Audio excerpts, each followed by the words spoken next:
beautiful women of the Ending Exhaustion community. I am, of course, Dr. Julie Tumoon, and this is my amazing group. I facilitate this group as a work of passion to bring women out of their spirals of exhaustion and bring you into that vitality, that spark, that feeling of really being alive. That's like my favorite thing to talk about, how we come back alive and how we capture like our innate joy, the feeling of ease in our body, feeling happy in our body, coming home to our body. Like, this is it. That's what lights me up every day. So one of the things I see a lot is rigidity. Like, I don't know how many of you, I've dealt with it, you know, various times in my life, kind of operating from this place of trying to force everything, trying to be in charge of everything, trying to control everything, trying to make all the variables move based on my manipulation, my will. To me, that's rigidity. You know, having to do it right, having to do it perfect. I've been there so many times where I just couldn't even imagine what ease and flow would be, because the truth is that it felt so much more comfortable to try to control all the variables and to try to make things happen according to like the design that I figured it had to be. I wasn't leaving much room in my life for sort of the forces of pleasure and the forces of ease to actually come in and craft a way through that was so much easier, so much gentler, so much more in alignment with what I really desired. Because at the core of it, I was desiring ease, I was desiring flow, I was desiring this sense of being sort of not indefinitely, words are slipping through here, but being indelibly supported and feeling like there was just this perpetual kind of life wellspring of energy and creativity and power there. And when I would go into rigidity, I would very much so end up like in these masculine type patterns. You know, I have to fit everything in the box, and I have to check all the boxes, and I have to have my list, and I have to push and force and will, and I would get tired. I would get so exhausted. And so I'd do that for a while, and then I'd have to like backtrack. I'd have to take time off.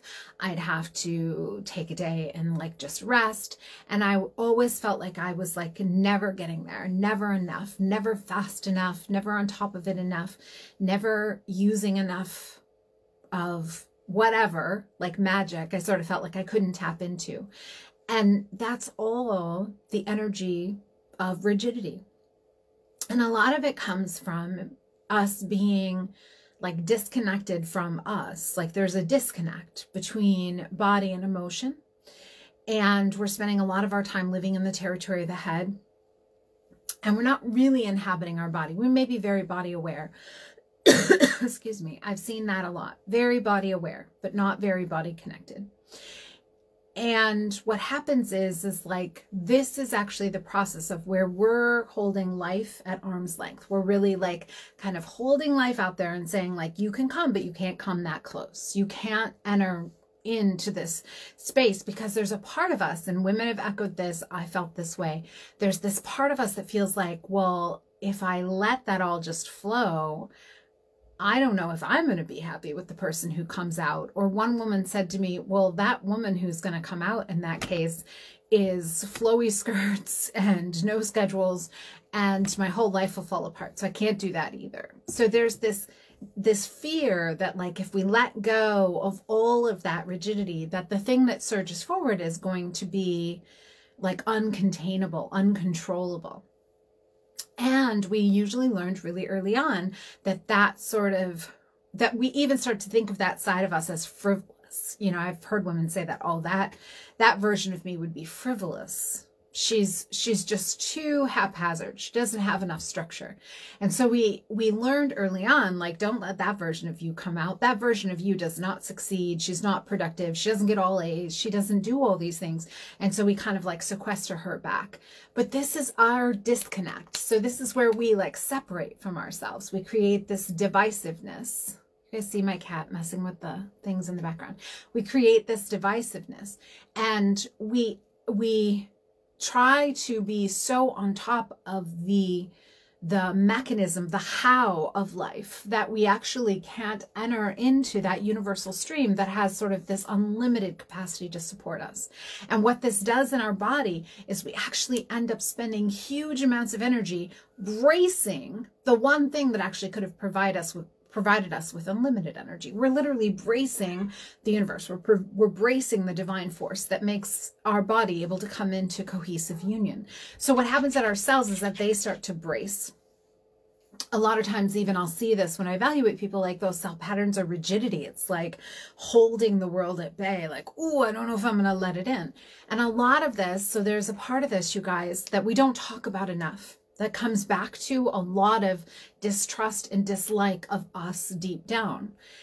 And we were just talking about this in the Thriving Health program. We meet every week as a group. We were talking about this last week, that there's a lot of us who really deal with in the background this deep dislike of us.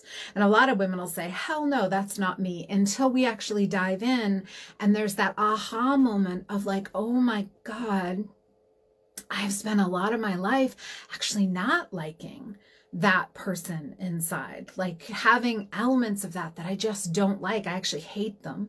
And this is why we have to really, in all healing. So you may, like, people come to me for all kinds of reasons. You know, they come to me because they're exhausted. They come to me because they have autoimmune diseases. They come to me with PMS and anxiety and sleeplessness and joint pain. And there's a physical structure to what has to happen in healing, which, you know, one of my gifts in healing is I've always been able to see what works and what doesn't. Like, I can pick up someone's book and read it and be like, that'll only touch like 5% of the population. I can listen to someone's podcast and be like, oh, they've got it. They've got it. They get it. So the physical actions are something that I have this innate sense of. It's like my little barometer goes ding, ding, ding. Like, yep, that's accurate. Which is why I practice Chinese medicine, which is why, like, I don't practice functional medicine, because I really realized, like, ooh, that's so not it. That will not get to the root. So the physical actions are one thing, but there's this other huge part of healing, which ironically with my clients, we spend way more time on, because the physical actions are like, okay, lining up my food. Okay, you know, what nutrients do I need, or herbs or drainage remedies or whatever.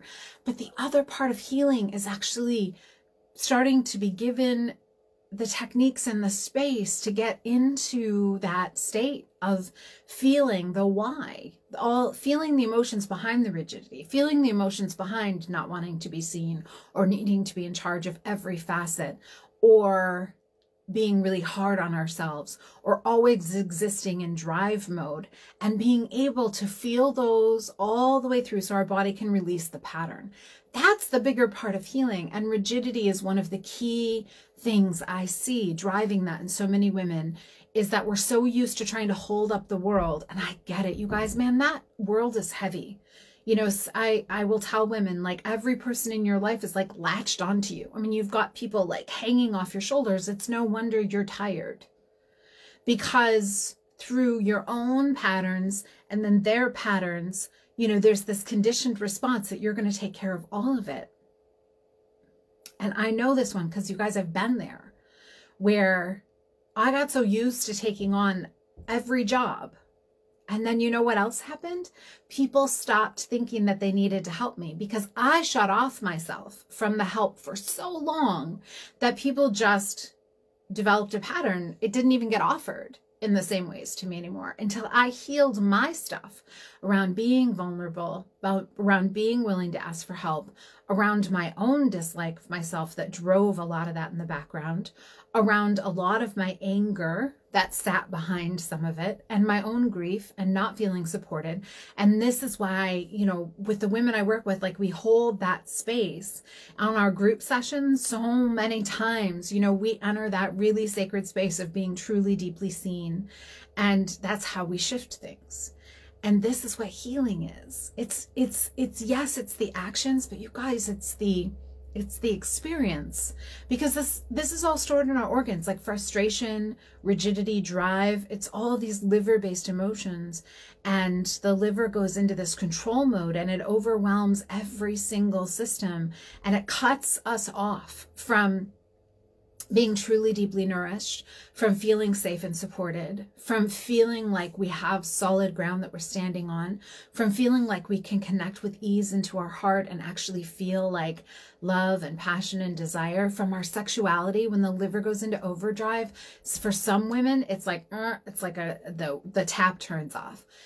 It is restriction in our joints, it's restriction in our body, it's holding, it's like, it's spending your life bracing for the world and trying to stay ahead of the chaos. And we don't do much of anything from that space. That is a space that tears us down time and time again.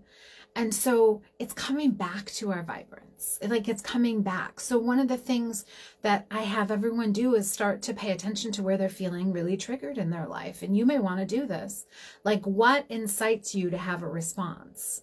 Is it, you know, do you get really like irked when certain things happen? Your dog does something, your cat, your kids, your husband, your spouse, you know, do you get really overwhelmed by the simplest things? You just want to like collapse. You want to shut down. Those are all the places where you can start to see all the places that you're holding. Do you find yourself saying like, oh, I'll just do it. Oh, I guess I have to do that too. Oh, no one else knows how to do this, so I guess this one's on me. Do you find yourself telling people no? Like, or when they're like, hey, can I help you with that? And you're already in that mood. So you're like, no, I've got it. That's that rigidity. And there's something behind that. So there's emotion there, and it's in your body. And even from the get, we can feel that. But a lot of us went numb a long time ago. So we turned off awareness of it, because after a while it was like, well, I never have a path to deal with that anyway, so I'm going to turn off awareness of it. And we start using all of life's platitudes. Like, I shouldn't be too worried about this. It's not a big deal. Oh, that's just that person having a bad day. Oh, I'm probably overreacting. And we give ourselves all these platitudes that end up just distancing ourselves. And to do that, we have to keep stuffing it. We have to keep stuffing it in there.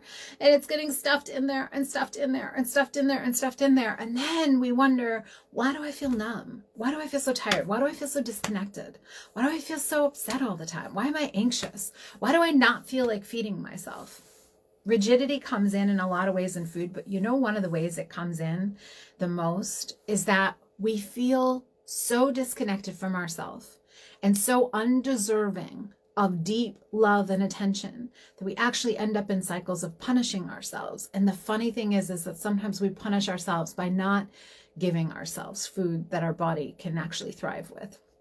Sometimes, like reaching for that piece of cake or a cookie, I know this is going to sound weird and I'll do another training on it, but sometimes that's actually how we punish ourselves for not being enough. We call it a reward because the world called it a reward. But when women are taught to really dive into that space and feel into it, what you discover, because I felt it myself and I've had clients go, oh, that is what I'm doing, is that it's a punishment. And that's all part of that rigidity that goes back to, I don't feel enough. I don't feel deserving. I'm not worthy. I don't like myself. And those are all things that we get to unpack, not by going back into the stories. So you guys, I'll be honest, I have a deep distaste for any kind of mental health work that wants you to retell the story a million freaking times, because it is just going to re-traumatize you. It does not get you out of the story. It creates brain loops where you have logical blah, blah, blah, that creates a box around it, but it doesn't get it out of your body. In fact, it entrenches it further. But actually learning how to unpack it. So I will use with women like a combination of EFT, but done differently, where we'll actually unpack the whole story. We'll tap the points. We actually unpack the entire story, and like literally blurt out all the stuff behind it. And when you get used to doing this, and like with my clients, I give examples and we train on it, and I'm giving them scripts more and more, but it lets us actually access all the dark stuff that sits behind it. Like I said, that's where suddenly you tap into like, oh my God, I hate me and I'm punishing me for being such a stupid person. And I'm not calling you stupid, nor would I call myself stupid, but we all know that little voice sometimes is like, and it's saying stuff like that. And that's all tied into this rigidity. I have to do it right. I have to perform. I have to be perfect patterning. And this is directly tied into, whether you realize it or not, how your thyroid works, how your cells use nutrients, how you process glucose, how you digest food, how you sleep, how you think, how clear your mind is, how good your body feels, how easy and energized you are. Like, it's all connected, which is why when we heal, we have to spend tons of time in this space, because the truth is like your remedies only go so far. They can't get in where you've got it stuffed full of gunk. And if the stuffed full of gunk is like 3/4 of the thing, you're only going to get 1/4 of the way there with nutrients and food until this stuff starts to get unpacked, which is why it's so important. And why I love this space, because another one of my gifts is being able to deliver the how and mirror it back to you so that you can actually feel that and be able to step into that space, because we all have to unpack this stuff for ourselves. Like, I still am unpacking stuff. So we get to do that. I do think of it as a gift, because I think it's magic when you start to unpack it and you're like, where did that space come from? Like, holy moly, I feel a space there. Like, I feel a lightness I didn't know existed. And it's that. It's like your eyes get bright and people are like, oh my God, I've started to feel it. I've started to feel it. That's that spot where I'm like, oh, we're getting to that place. And we start to go more boldly and bravely into that space. And then suddenly what you find is like, oh my God, I'm not afraid of me anymore. I'm not afraid of my dark spots. I'm not afraid of my gunk. I'm not afraid of my stories. I'm not afraid of the past, because I have discovered that those were experiences, and experiences are resonances, and I can move them. And what's behind all of it is this deep, compassionate, unwavering well of love. And that can heal anything. And the deeper we go, the more we trust our body, the more we trust ourselves, the more we trust the universe, we trust our life. And it's like it can start to come together. We start to come together. So instead of being little pieces of all of our little conditions and all of our little stories, we become like one cohesive, alive human being. And that's the whole purpose. That's life. That's coming back into alignment with life. That's what healing is. So I love you all. You're magical. I want you to know that. Like right now, I'm holding the container as I look at all of you here and know with an unwavering belief that you're magical. You are absolutely already. You already are worthy. You don't have to deserve it. You don't have to earn it. You don't have to be perfect. You don't have to try harder. You're already worthy.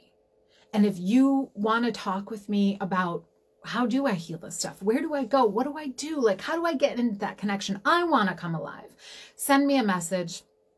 Let's chat. We'll see what's needed, what's possible. If it's a fit, we'll start working right away and we'll move things forward, because every single one of you has that magic. I don't care where you've been or what's happened in your life. You have that magic still already. It never left. It never left. I don't care how much it seems like it left. It never did. Oh, have a blessed and beautiful day. Thanks for being here, guys.